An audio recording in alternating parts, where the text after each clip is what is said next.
Hi, Alan Stratton from As Wood Turns. We had a club demonstration where the fellow took a old-fashioned jar with a clamp lid and actually turned a new base for it and put the old style lid on it and clamped down. Makes a nice nice bottle, if you will, with a glass lid, which is kind of a throwback. For the challenge, I decided, okay, if I just don't want to just use a solid wood like he did, I'll actually segment it up, and then I can actually saw in some nice waves into it to give it a little bit more interest also. The only trouble with this is now I have a glass jar with no lid. I'll have to do something about it. Or what would you suggest? This project starts with cutting maple segments, 8 per ring. These I glue into pairs with the rub technique. While these set a little, I can cut the next set. Then glue pairs into quartets, again with the rub technique. By the way, the angle on each side of the trapezoid is 22.5 degrees for a combined angle of 45 degrees. These are now half rings that can be fine-tuned to fit. As half rings, I let them dry a little longer because the next step will put more pressure on the joints, and a little more time will help. After making witness marks on the ends and a quick trip to the disc sander, I can glue the halves together. Here a little clamp pressure gives confidence. Time for the accumulated rings to take a selfie. A couple of end pieces will provide bottom centers. It is time to start gluing the rings together. This is not the base ring. I want to do the sign with as short a stack as possible. A cone center provides the centering capability. Before gluing on the third ring, I trimmed the second ring to the target height. Since the ring diameter is small, I could not put them through the drum sander. Same process for the fourth ring.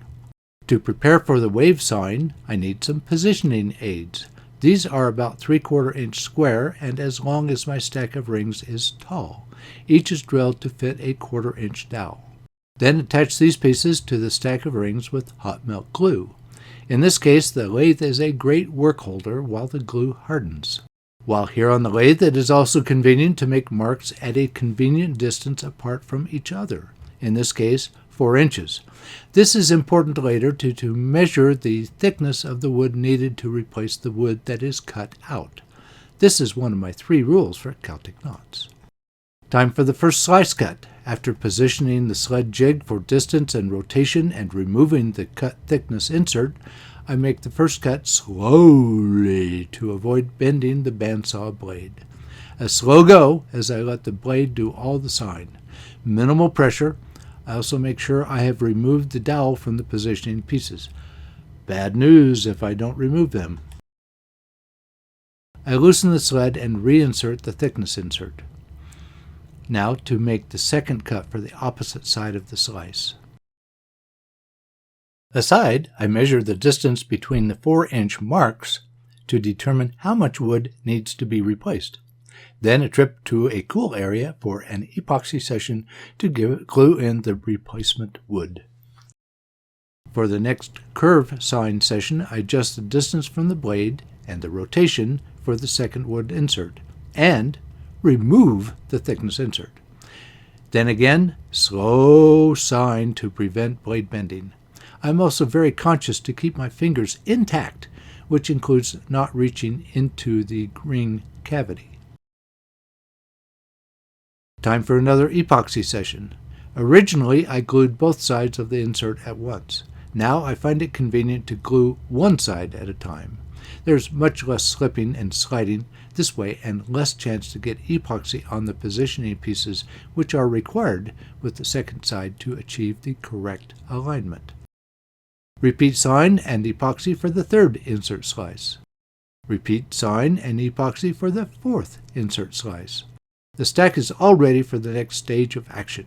The positioners have done their job. I can soon tool them off. As a separate and parallel task series, I can work on the base. I do not like the floating ring concept for bases. Instead, I am drilling out the center so that I can glue in 1/2 of the base middle wood. To size the base insert, I'm using a sizing template.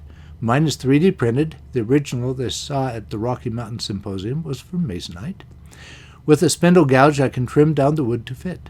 Especially for the final cuts, I ride the bevel from the template across the wood. This is much easier than using calipers. Then glue the wood into the ring. This piece already has a cross-banding layer of wood glued on. For the opposite side of the base ring, I again start with a Forstner bit that is a half-inch larger than the other side of the base. After drilling some of the depth, I switch to a box scraper so that the Forstner bit does not damage the opposite side. Similarly to the other side, a sizing template makes cutting the disc to an accurate diameter easy. While things harden or glue dries, I can start turning the main cylinder that still has the positioners attached. I've tried to remove these many ways, but the safest way is just to tool them off while mounted to the lathe. Just make sure you wear your face shield, but you have that on anyway by now. Hollowing the center is a tough task with all the intersecting wood and the depth involved. I choose to drill out the majority, then switch to a box scraper for final touches, then cut a tenon on the end in preparation for parting the cylinder from the faceplate.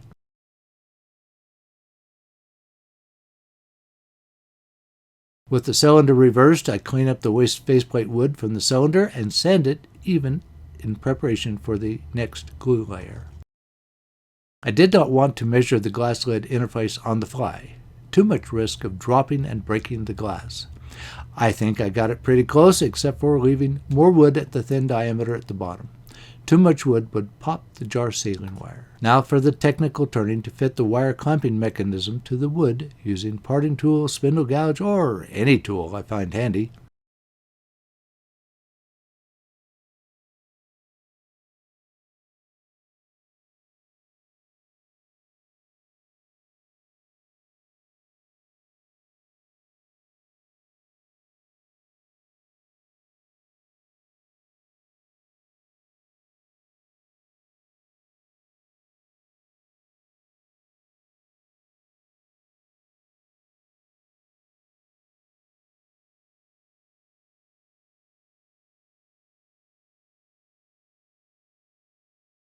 One more detail before proceeding. How about a small mortise inside the wood that I can use to clean up the base once I part it off?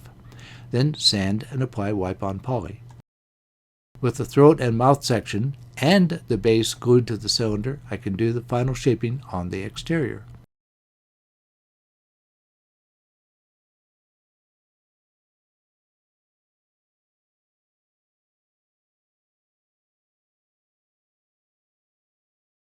After sanding, more wipe-on poly to make the colors pop. One remaining detail is to clean up the underside of the base after it was parted off. I appreciate club demonstrations and try to replicate them even if it is in my own way. They are an important part of cementing new skills and expanding my turning horizons. This project combined my Celtic knot techniques and jigs with a unique glass lid. Now I can see what is inside. Please give this video a thumbs up and subscribe to my website as well as on YouTube. When you subscribe on my website, I email when there's a new video. This is a more reliable process than YouTube's wandering algorithm recommendations. Please tell your friends about my videos, and I appreciate your comments and questions. Please wear your full face shield whenever the lathe is running. Yeah, I nag, I'm still doing it. It's worth it if I can save one of you some pain.